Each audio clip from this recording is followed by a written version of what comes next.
Hello, welcome back to Sushi Live Learning. In this episode, I want to show you two ways to make this kind of, I call it just Xbox. So this is the first method. So basically, I started with this setup, and this one actually generates the alpha, and the alpha is actually looking like this.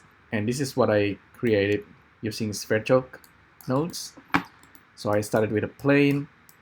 I poke the face and I do inset face, and then I actually do a bit of solidify. So I'm actually making the negative part of this Xbox, and then I actually have a box, and I'm using adaptive polygons to put this shape into each and every face of the box. And I did a bit of beveling. So beveling can be something that's slightly tricky. But then on top of this, I actually create another cube,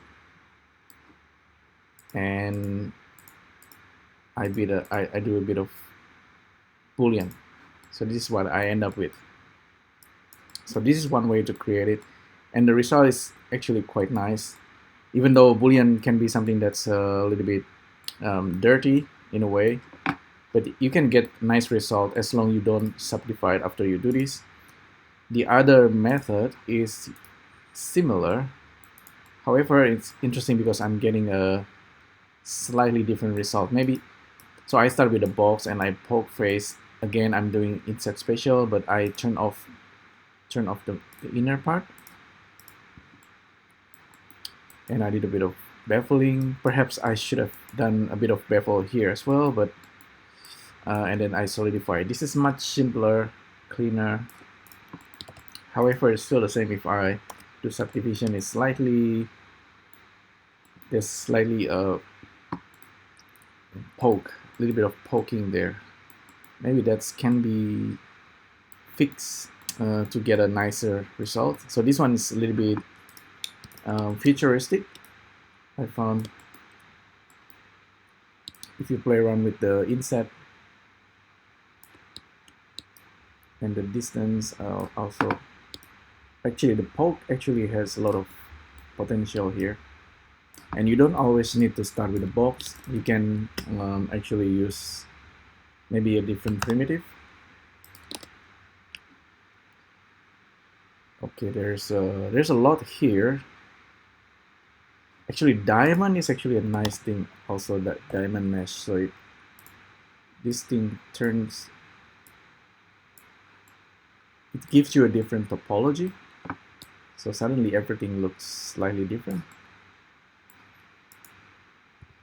But you can also start with something like regular solid. So I think this method is much better than the other one because we are not dependent on Boolean operations, but we get a lot of different tiling here. So I really like this method. However, I found that maybe there's something missing here. So if I subdivide this, I don't like this kind of thing, like too many things poking at one corner.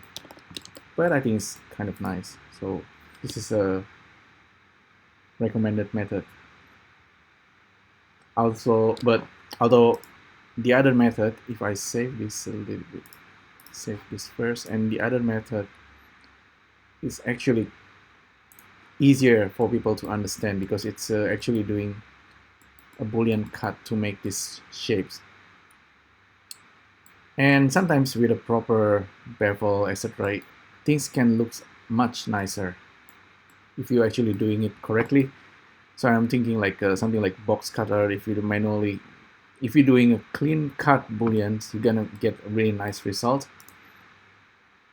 So now it's back to sverchok. This one is again slightly different, and some people might think, okay, this kind of stuff is complicated. Some people might think it's actually much easier.